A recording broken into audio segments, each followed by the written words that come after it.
Muchas personas me habéis pedido que hiciera un vídeo sobre el 5G y por qué deberíamos estar preocupados o no por el 5G. Así que aquí tenéis el vídeo. Hola, mi nombre es Ana María Oliva y entre otras cosas hice un doctorado sobre el estudio de campo eléctrico sobre células en la Universidad de Barcelona, por el cual me dieron un cum laude. Y hoy os vengo a hablar sobre cuál es el problema con el 5G. Queremos ver un poquito qué es lo que está ocurriendo ahora y por qué todo el mundo está hablando del 5G y por qué deberíamos haber estado hablando de esto desde hace mucho tiempo. Seguramente te habrás preguntado por qué en este momento todo el mundo está hablando del 5G, porque hay manifestaciones para que el 5G no salga adelante, porque hay gente que te dice, bah, si fuera algo importante ya lo sabríamos. Quiero que veamos un poquito por qué estamos en este punto en el que algo, aparentemente la evolución natural de una serie de tecnologías que venimos utilizando, se ha convertido en ángel o demonio. Por un lado, nos venden todo el progreso que nos va a traer el Internet de las cosas, la velocidad grande de transmisión, la capacidad de estar hipercomunicados, de abrir la puerta, encender las luces solo con tu voz, y todo un montón de supuestas mejoras en nombre del progreso, de poderte descargar las cosas a toda velocidad y no tener tiempos de espera con los vídeos. Y por otro lado, otros hablan del 5G como el gran demonio, el gran que nos va a matar, el gran que está matando todos los pájaros, que está matando a las abejas, que está acabando con todo. ¿Quién tiene la razón? ¿Hay alguien que tenga la verdad? Vamos a ver un poquito más. Para poder entender qué es lo que está pasando con el 5G, me tengo que ir un poco hacia atrás para que podáis entender por qué estamos donde estamos. Y voy a empezar con el punto número 1, el espectro electromagnético. Aquí tenéis un dibujito de lo que se le llama el espectro electromagnético. ¿Y qué es eso?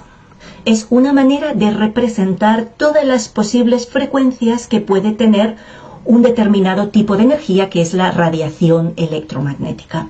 Son de la misma naturaleza, pero como los humanos somos muy creativos, le hemos puesto nombres diferentes. Radiaciones de baja frecuencia, radiaciones de radiofrecuencia, radiaciones de microondas, radiaciones infrarrojas, luz visible, ultravioleta, radiaciones de alta energía, de muy alta energía, rayos X, rayos gamma. Todo eso son nombres que hemos ido poniendo a un tipo de energía concreto, la radiación electromagnética, que puede tener frecuencias diferentes. ¿Por qué pongo esto? Bueno, pues porque cuando estamos hablando de teléfonos estamos hablando de radiaciones electromagnéticas.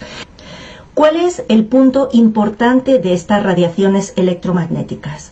Punto número 1. Muchas de esas radiaciones son naturales. Punto número 2. La mayoría de las que estamos recibiendo hoy en día no son naturales, es decir, han sido creadas por el hombre.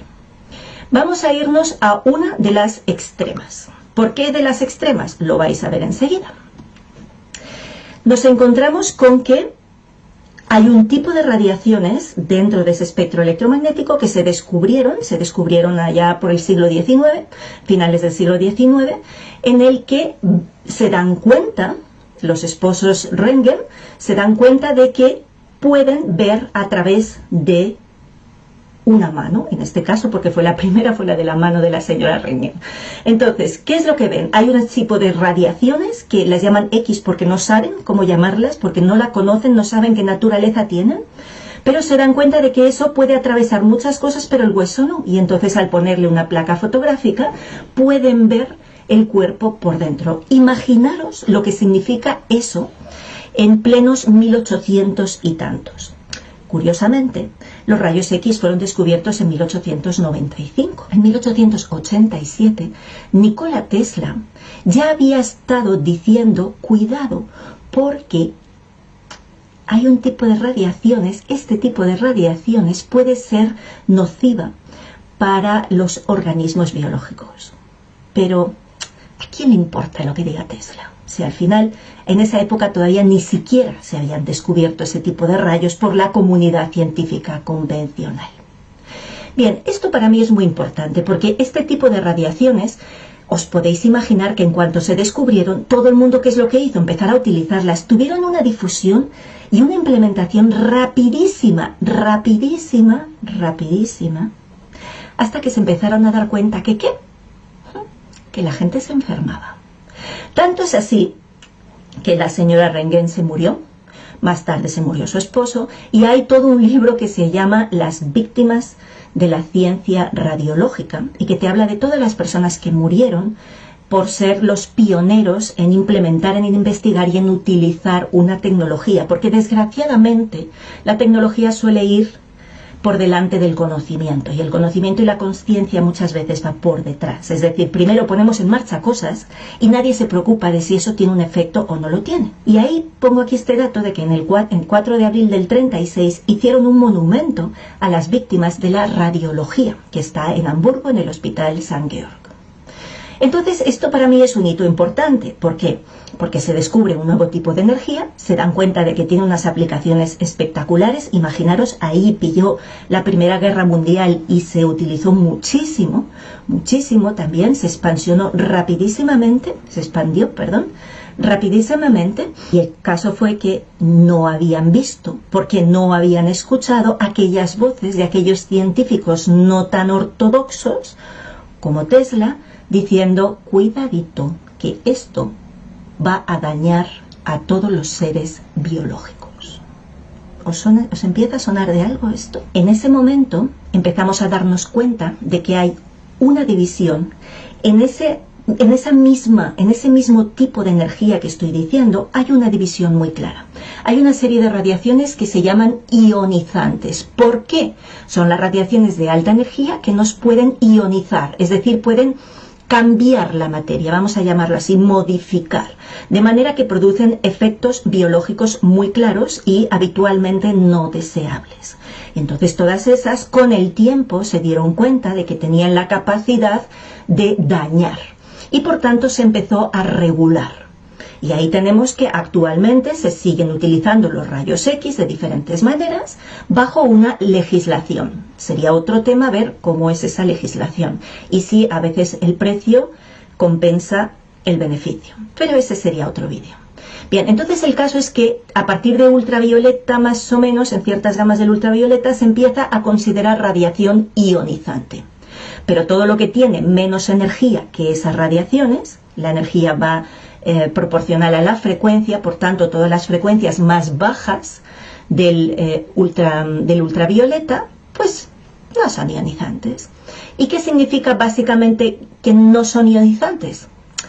Pues que no hacen nada, no pueden arrancar partículas de la materia, no pueden modificar la materia, pues entonces es que no hacen nada. Como mucho, hombre, no hacen nada. Vamos a ver. Todos nos hemos puesto bajo el sol en algún ratito y vemos que nos calentamos. Entonces sabemos que el infrarrojo calienta. Y sabemos que las microondas calientan, porque para eso las utilizamos en el horno. Es decir, no hacen nada. Vamos a decir que básicamente lo único que hacen es calentar. Y entonces ahí empezó uno de los grandes problemas. Se empezó a considerar radiaciones ionizantes. Sí, peligro. Vamos a empezar a legislar y vamos a medir a todo profesional que lo esté utilizando. Le ponemos su dosímetro para estar seguros que no se pasan de la dosis.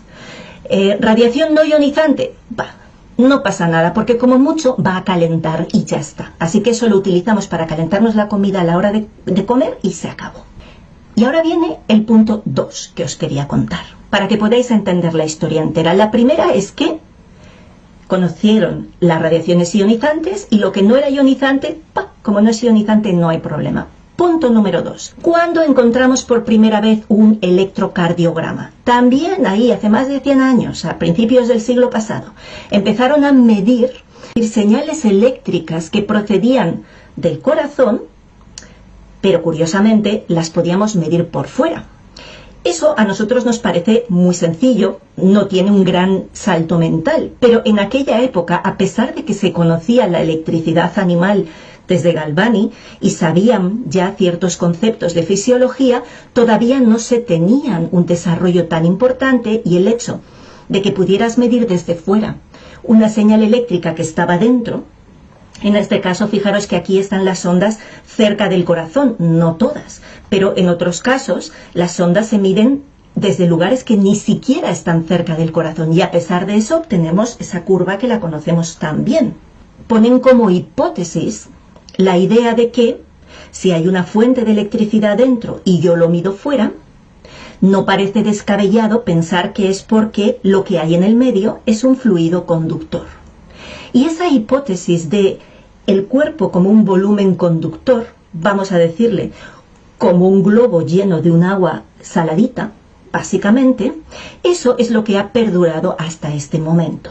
¿Por qué? Bueno, pues porque era una hipótesis que hace 100 y pico de años era lo único que se les ocurrió, porque no había más conocimiento. Os recuerdo que en aquella época tampoco había conocimiento de qué significaba cada uno de los picos o de los segmentos de un electrocardiograma. Simplemente sabían que si más o menos tenía esta forma, estaba bien, y si tenía esta otra forma, estaba mal. ¿Por qué? Por estadística. Porque por estadística sabían cuáles eran los valores normales. Pero este tema de que las explicaciones aparentemente científicas sean simplemente modelos estadísticos será otro vídeo. De momento, lo que sí sabemos es que más adelante el conocimiento vino a posteriori de la implementación de la tecnología, y ahí sí se empezó a entender por qué aparece este complejo, por qué aparece este punto. Pero en fin, lo que yo quería deciros es que el segundo gran problema que tenemos es que se consideró que los cuerpos eran poco menos que un globo lleno de agua saladita. ¿Y por qué eso es un problema? Hombre, pues es evidente, porque estamos no teniendo en cuenta absolutamente nada de la verdadera fisiología del cuerpo humano, no de la parte bioquímica, que esa se conoce bastante bien, sino de la parte de lo que yo llamo la fisiología electromagnética. Esa es la gran desconocida. Así que aquí tenemos a nuestros seres humanos convertidos en un puro globo lleno de agüita conductora, a través de la cual yo puedo medir fuera una serie de señales que además sé que pase lo que pase, lo único que va a poder pasar a malas es que se caliente. ¿Por qué? Porque al final eres solo un globito lleno de agua conductora. Eres solo un volumen conductor de algo que es capaz de conducir la electricidad, pero nada más. Por tanto, lo único que merece la pena regular es el SAR. La Specific Absorption Rate, la tasa de absorción específica que tiene que ver con esa capacidad de calentarse que va a tener ese tejido. ¿Por qué esto es tan crucial? Fijaros de dónde vengo. Por un lado, todo lo que sea no ionizante, no pasa nada. Por otro lado, el ser humano es un puro saco bioquímico que vamos a poderlo comparar como un globito lleno de agua. Y aunque eso os parezca una caricatura, que lo es de la manera que lo estoy explicando para que lo entendáis, es más real de lo que os podáis creer. Porque cuando nosotros vemos estas gráficas tan bonitas del estudio, por ejemplo, de la telefonía móvil sobre una persona, ¿qué es lo que estamos mirando? La temperatura, el calentamiento del tejido. Porque estamos considerando que incluso el cerebro, que todos sabemos que el cerebro funciona eléctricamente, estamos olvidándonos de la electricidad del cerebro y estamos solo teniendo en cuenta que el cerebro es un globito lleno de agua, que en este caso se puede calentar o no. Eso es exactamente lo que estamos modelizando y lo que estamos estudiando. Para que veáis aquí, fijaros qué maravilloso. Esto es un Phantom, que es una especie de equivalente, en este caso, de un pecho femenino.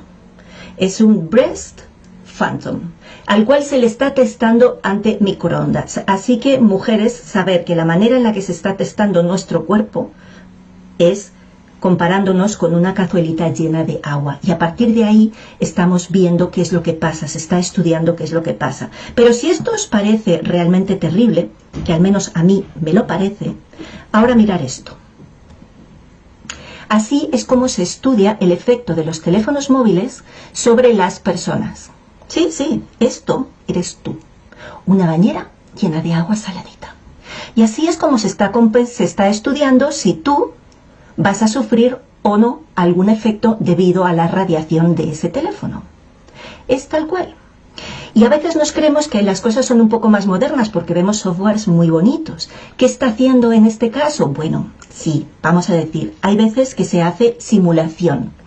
La simulación por ordenador, en este caso lo que estás utilizando son capitas. Dices, la primera piel mide tanto y es de este material con esta conductividad, y la siguiente es una capita que va a ser solo de grasita, y la otra es un poquito de hueso, y la otra, pero es igual, lo único que haces es que en vez de tener un globo lleno de agua, tienes un globo lleno de diferentes tipos de agua, pero lo único que miras es lo mismo, es si se calienta o no se calienta y cuánto se va calentando en cada una de las partes.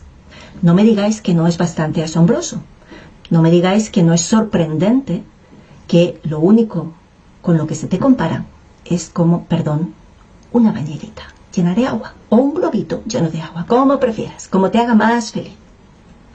Y es que incluso cuando nos vamos a la literatura, y yo de verdad os pido ir a la literatura, no a los medios de comunicación, no a las revistas o a los periódicos o al que analiza las fuentes, iros a las fuentes y empezar a mirar qué es lo que se ha hecho y cómo se ha hecho. Sí, veréis que hay un montón de estudios y de metaestudios hechos cuando dicen, es que si esto fuera así ya lo sabríamos. Es que ya lo sabemos, hace mucho que lo sabemos. Tesla lo dijo en el siglo XIX, no le queréis hacer caso, no pasa nada. Vamos a seguir viéndolo una y otra vez. Todas estas radiaciones tienen efectos biológicos. ¿Por qué? Porque no somos globitos llenos de agua. Hay evidencia más que absoluta de cómo todo eso nos está afectando a cada uno de nosotros en nuestra propia biología, en nuestra salud, día tras día. Así que recuerda, ¿por qué deberías ocuparte de las radiaciones en tu vida? Porque no somos globos llenos de agua que nos podamos calentar o no ante una radiación. Somos seres electromagnéticos. Nuestras células se comunican entre sí utilizando señales electromagnéticas, y cuando les ponemos tanto ruido desde fuera como estamos poniendo, lo que estamos generando es tanto ruido que no hay quien haga nada, que no hay quien entienda qué le está diciendo el otro, que no hay quien pueda seguir una instrucción correctamente, porque el nivel de ruido es horrible. El gran problema de las radiaciones no es el calentamiento, ese es el menos importante. Y es el único que está regulado y encima mal regulado. Lo más importante de las radiaciones es que te rompen la comunicación entre tus células, y dentro de tu propia célula te rompe la coherencia de tus señales biológicas. Y eso es lo mismo que decir te deja débil, te rompe tu capacidad de autorregulación. Eso podéis buscar las fuentes o me podéis preguntar. Yo tengo un curso de 1 año entero explicando esto, simplemente cuáles son las señales electromagnéticas biológicas. Está demostrado que emitimos en al menos 2/3 del espectro electromagnético. Tenemos radiaciones propias. ¿Cómo no van estas radiaciones propias a interferir con las radiaciones ajenas? Si eso es pura teoría de ondas, de interferencias, de radiaciones electromagnéticas. Por favor, señores, dejen de considerarme un globito lleno de agua, que lo único que me puede pasar es que me caliente. Empiecen a considerarme como un ser electromagnético al cual hay que cuidar, porque una antena que soy yo electromagnética enfrente de otra antena electromagnética va a generar siempre interferencias, siempre. Y ahora sí, ¿qué pasa específicamente con el 5G? Bueno, pues el 5G, que es la 5ª generación, ¿qué es lo que tiene? Más de todo, más potencia, más ancho de banda, más todo. ¿Para qué? Para que tú tengas la vida presuntamente más cómoda. Perdón que haga una caricatura, pero es para que no se te pare el vídeo cuando lo reproduces. Oh, porque esperar un segundo, qué pausa tan horrible. Es para que puedas descargarte tu serie favorita de Netflix cuando estás paseando por el monte. Es para que... Lo siento, esa comodidad a mí no me sirve, sobre todo porque el precio que estamos pagando es demasiado alto. Así que tú puedes elegir qué haces ante estas tecnologías y cómo te posicionas, pero lo que no me vale es que me digas, si eso fuera malo ya lo sabríamos, porque ya lo sabemos y te lo estoy contando. No es un tema de que tengas miedo, es un tema de que te responsabilices, no te preocupes, ocúpate de las cosas, toma decisiones, actúa, comunica y comprométete, porque es tu vida la que está en juego. Si no te importa que te traten como un globito lleno de agua saladita, pues sigue tu vida normal. Pero si realmente sí te importa, y no porque no quieras ser un globito, sino porque eres mucho más que eso y tu salud está en juego, pues entonces te animo a que compartas esta información, a que hables en tu entorno, a que comuniques y expreses, y si no, pues los derives a lugares donde puedan tener una información que realmente sea seria. Porque estamos ya muy hartos de personas que hablan sin tener ni idea y que encima juzgan a aquellos que simplemente dicen algo que a ellos no les gusta. No, la época de la Inquisición ya pasó. Bueno, eso de que ya pasó, a veces lo dudo, porque la verdad es que muchas veces muchos nos sentimos como si estuviéramos todavía con la Inquisición ahí. Pero vamos a pensar que realmente ya pasó, ¿verdad? Y si no me quieres creer a mí, pues no me creas, pero sigue buscando porque no soy la única loca que está hablando de estos temas.